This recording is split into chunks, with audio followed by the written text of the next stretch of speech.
After your tours with the Misfits, you become a journalist, and you're doing this article for Glenn, and you're like, "Hey, did you know?"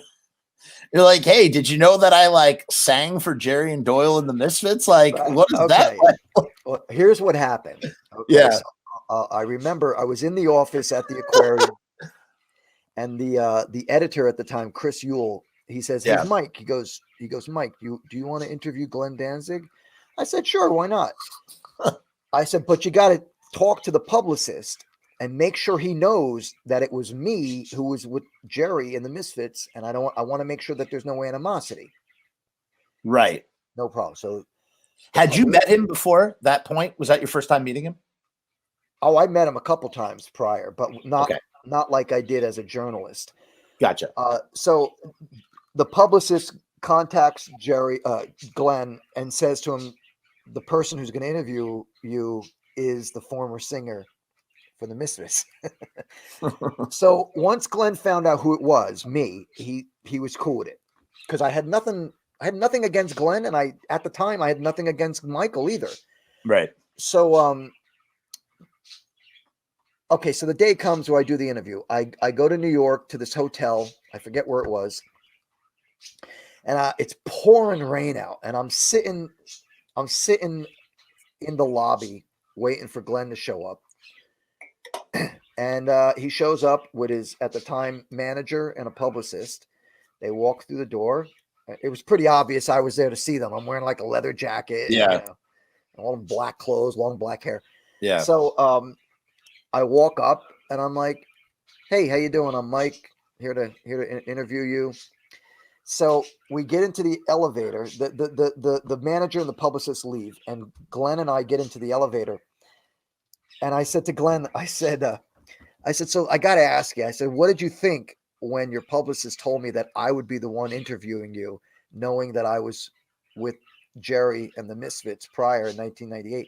He said, "That was your funeral, man. You dug your own grave with that." I said, "Yeah, I guess I did."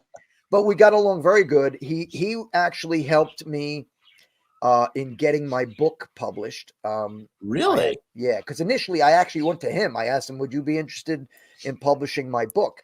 And he said, "I don't really do novels." So he said, "But if you go to this company or that company, they should be able to do it to you." So, and I used to talk to him quite frequently about things.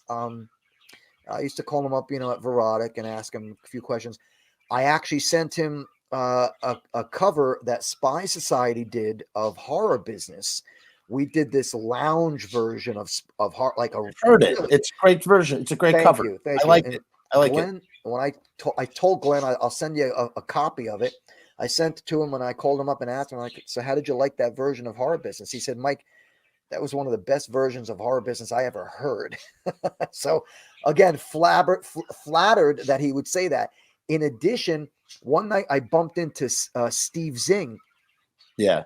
I bumped into Steve Zing at a club, and I just walked up to him and I started talking to him. He goes, "It's funny you're here." He goes, "Just a couple of days ago, Glenn and I were watching you sing when you did the Misfit stuff. We were watching it on the internet. And Glenn said you were the best they had." Wow. So that really went, my head just went. That's interesting that Glenn is like, I always wondered that. Is Glenn secretly watching or listening to American Psycho and Famous Monsters out of like some sort of morbid curiosity? There's got to be some curiosity. I'm sure he gets, somebody might bring it to him and say, "Hey, check this out. Hey, let's have a laugh," or something like that, like in his mind. So, I mean, a lot of people do that. Take it for what it is. Yeah. But, I was so flattered when Steve told me that Glenn actually really appreciated my work, because, I mean, I gave it my all.